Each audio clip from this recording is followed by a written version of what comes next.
시청자 여러분 안녕하십니까? 2026년 6월 17일 수요일에 전해드리는 뉴스데일리 베스트 시작합니다. 앞서 저희 채널에서 한 차례 전해드렸던 월스트리트 저널에 실린 한국은 미국에 맞서 강력한 좌회전 중이다 라는 칼럼, 여러분 기억하시는지요? 한국의 급진 세력이 무기한 집권을 위해 개헌까지 추진하고 있다고 정면으로 적시했던 이 칼럼이 그냥 한번 읽고 지나갈 수 있는 칼럼이 아니었습니다. 미국 하원 외교위원회 청문회 그리고 미 의회 공식 회의록까지 갔습니다. 마르코 루비오가 국무장관이죠. 미국의 국무장관 마르코 루비오가 직접 이 칼럼에 대해 답변을 했고, 이재명 좌파 독재 정권의 청와대는 전직 미국 대사를 2명이나 동원하고 비서관이 직접 반박문을 쓰고 친정부 변호사까지 나서서 칼럼 저자를 거의 범죄자로 몰아붙였습니다. 도대체 칼럼에 뭐가 적혀 있길래 이렇게까지 발칵 뒤집힌 걸까요? 이 칼럼이 어떻게 한미 외교가의 핵폭탄이 됐는지, 그리고 이재명 정권의 대응이 얼마나 허접하고 우스꽝스러웠는지 지금부터 제대로 파헤쳐 드리도록 하겠습니다. 월스트리트 저널에 실린 칼럼 제목은 정확히 이겁니다. South Korea takes a hard left turn against America. 한국말로 번역하면 한국, 미국에 대해 강경한 좌회전을 하다. 이거 좀 더 풀어서 자연스럽게 말하자면, 이재명 좌파 정권이 간땡이가 얼마나 많이 부은 건지 자유우파 트럼프 대통령의 미국을 보란 듯이 미쳐 날뛰고 있다라는 뜻이 될 수 있겠습니다. 바로 이런 제목의 글이 지난 6월 1일 월스트리트 저널에 실린 겁니다. 필자는 미국 기업 연구소의 정치경제학 석좌 교수 니콜라스 에버스타트 박사와 25년 넘게 미국 내 친북 극좌단체와 활동가들을 조사하고 감시해온 북한 자유연합 고문 로렌스 팩입니다. 두 사람 다 결코 가볍게 볼 인물이 아닌데, 이 두 사람이 함께 쓴 칼럼이 지난 3일 미 하원 외교위원회 청문회까지 갔습니다. 공화당 데럴 아이사 의원이 정확히 이 칼럼을 들고 마르코 루비오 국무장관에게 질의했고, 위원회 동의를 받아 칼럼 전체를 미 의회 공식 회의록에 등재하도록 했습니다. 의회 회의록입니다. 제가 지금 어디 개인 수첩 메모를 말하는 게 아닙니다. 미국 의회 회의록에 이재명 정권이 미국 우파 정권에 대해 보란 듯이 좌측 행보를 걷고 있다는 취지의 칼럼 내용이 들어간 겁니다. 참고로 이 칼럼을 들고 질의한 공화당 데럴 아이사 의원은 지난번 장동혁 대표가 방미했을 당시 만나 면담을 했던 인물입니다. 당시 아이사 의원은 장동혁 대표에게 한국이 먼저, 그러나 미국과 함께를 강조하면서 미국 우선이 미국만 혼자 간다는 뜻을 의미하는 게 아니라는 취지로 말했습니다. 장 대표와 이런 대화를 나눈 아이사 의원, 최근 50명 넘는 공화당 의원들과 함께 강경화 주미대사에게 서한을 보내서 이재명 정부의 친중 행보와 한국 내 미국 기업 차별에 우려를 전달하기도 했었는데요. 이런 아이사 의원의 월스트리트 저널 칼럼 질문에 루비오 장관의 답변은 과연 어땠을까요? 단어는 신중히 골라서 말하는 듯 했지만 내용은 분명했습니다. 어떤 나라는 미국의 우호적인 지도자를 뽑고 어떤 나라는 다른 관점을 가진 지도자를 뽑는다. 그 선택은 존중한다. 그렇다고 우리가 그 정부를 전복하겠다는 뜻은 아니다. 이렇게 말했는데요. 여기까지는 외교적으로 예의를 갖춘 수사법일 뿐입니다. 이 다음에 한 말이 핵심 포인트라 할 수 있겠는데요. 루비오 장관은 뒤이어 곧바로 한국 내 미국 기업들이 표적이 되고 있다는 점을 직접 언급하면서 이게 한미 무역협정 체결 능력에까지 영향을 미쳤다고 답했습니다. 국무장관이 공개 청문회에서 이 정도 발언을 했다는 건 외교가에서는 거의 경고장 수준입니다. 더욱이 이 발언은 한국에서 6.3 부정선거 항쟁이 터지기도 전에 나온 말입니다. 쿠팡 같은 미국 기업들이 이재명 좌파 정권의 표적이 되고 있다라는 말을 한국이 미국에 대해 강경한 좌회전을 하라라는 칼럼과 연관지어서 미국 국무장관이 직접 말한 것입니다. 파장이 이렇게 커지다 보니 이재명 정권도 가만히 있을 수 없었겠죠. 그런데 이재명이 쫄면처럼 바짝 쫄아붙었는지 직접 나서진 않았고, 가장 먼저 전직 주한 미국 대사 2명을 등판시켰습니다. 미국 민주당 정부, 오바마 행정부 때 대사였던 캐슬린 스티븐스, 그리고 바이든 행정부 때 대사였던 필립 골드버그, 이 두 사람을 앞세워서 지난 4일 한미경제연구소 세미나에서 칼럼 내용에 대해 정면으로 반박했는데요. KEI, 한미경제연구소가 어떤 곳인가요? 미국 법무부의 한국정보 대리인으로 등록된 단체입니다. 그리고 스티븐스 대사는 2018년 말부터 2023년 말까지 한미경제연구소의 소장을 지냈습니다. 한국정보사나 비슷한 단체에서 이재명 정권을 변호한 겁니다. 골드버그 전 대사의 발언이 특히 압권입니다. 자신이 직접 서울에서 이재명을 만났을 때 눈이 뒤집힌 공산주의자처럼 보이지는 않았다고 했습니다.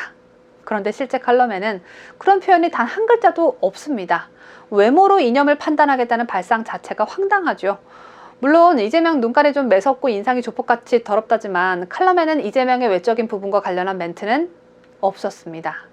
소련의 스파이였던 엘저 히스는 단정하고 기품 있는 외모였고 소련 외무장관 몰로토프 역시 완연한 부르주아 외양이었습니다.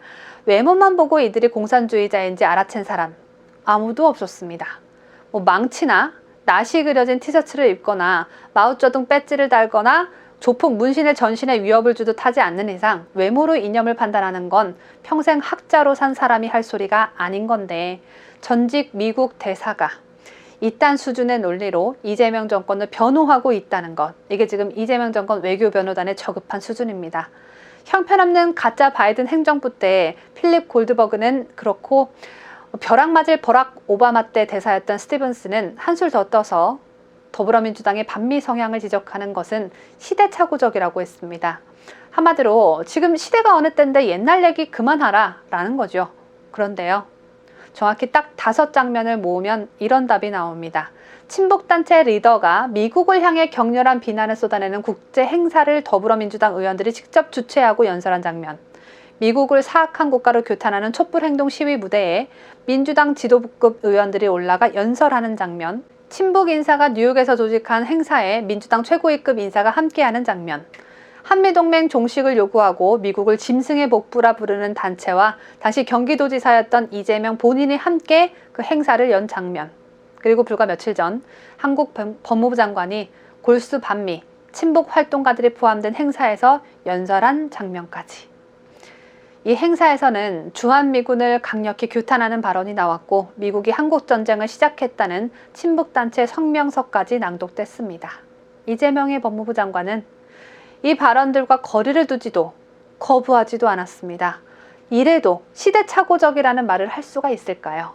지금 현재 좌파들이 반미 활동을 하고 있는데 어떻게 시대착오적이라는 말 같지도 않은 말을 할 수가 있습니까? 칼럼의 파급력이 미국 의회 회의록까지 갈 정도로 커지다 보니 결국 이재명의 청와대가 직접 등판했습니다.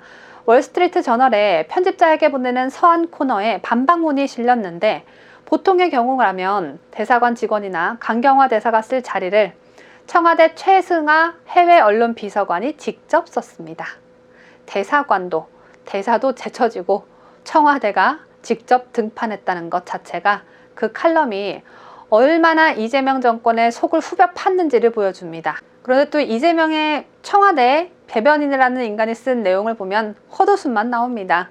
한미동맹이 잘 돌아가고 있다. 미국 국방장관이 한국을 모범적인 동맹이라고 불렀다. 이런 식의 따스한 문구만 잔뜩 들어갔습니다. 왜 이랬을까요? 왜 이렇게 미사여구만 장황하게 늘어놓았을까요? 칼럼이 제기한 구체적인 팩트, 월스트리트 저널이 팩트체크까지 거친 그 팩트들 중 단 하나도 반박할 수가 없기 때문이었겠죠. 반박할 거리가 없으니 한다는 말이 죄다, 한미동맹이 잘 돌아가고 있다는 마치 광고 문구 같은 말들 뿐인 겁니다. 게다가 최근 미국 국방장관과 백악관 인사들이 이란 관련 사안을 두고 이재명 정권에 던진 비판들은 반박문에서 통째로 빠져 있습니다. 자기들이 짜놓은 시나리오가 깨져버리니까 언급을 할래야 할 수가 없었던 겁니다. 마지막으로 가장 코미디 같은 건 친 이재명 정권 로비단체인 미주 민주참여포럼 K-팩의 법률고문 박동규 변호사가 등판했다는 것입니다. 박동규 변호사는 더불어민주당과 매우 긴밀하게 연대하고 있고 미주 민주참여포럼 K-팩은 미등록 외국 대리인 활동 혐의로 미국 조사당국의 조사까지 받고 있는 단체입니다. 이딴 인물이 칼럼을 쓴 두 필자를 향해 뭐라고 했냐? 반부기자 반공 성향의 중국주의자라고 불렀습니다. 중국엔 우호적이긴 하지만 공산주의에는 반대하는 사람이라는 뜻인데 심지어 박동규 변호사는 두 필자의 견해가 형사범죄에 해당한다는 주장까지 했습니다. 공산주의를 비판하는 게 범죄라면 지구상의 모든 자유주의 법학자들이 범죄자입니다. 어쩌면 이렇게 좌파들 수준은 저희 옆집게만도 못할까요? 미국 의회 회의록에 등재된 경고, 국무장관의 신중하지만 분명한 발언, 미국 민주당 정권 당시 전직 대사 2명의 궤변 가득한 변호, 청와대 비서관의 깨갱하는 소리가 절로 느껴지는 초라한 방반문, 그리고 친 이재명 정권 변호사의 황당한 법적 위협까지, 이 모든 게 단 하나의 칼럼에서 시작됐습니다. 그리고 이 칼럼이 이렇게 큰 파장을 일으켰다는 사실 자체가 지금 한미동맹이 얼마나 위태로운 지점에 서 있는지를 보여주는 것이다 라는 점 강조해드리면서 영상을 마치도록 하겠습니다. 끝까지 시청해주신 여러분 대단히 고맙습니다. 뉴스데일리 베스트는 구독자 여러분의 소중한 구독료를 운영합니다. 여러분의 자발적 구독료 참여를 기다립니다.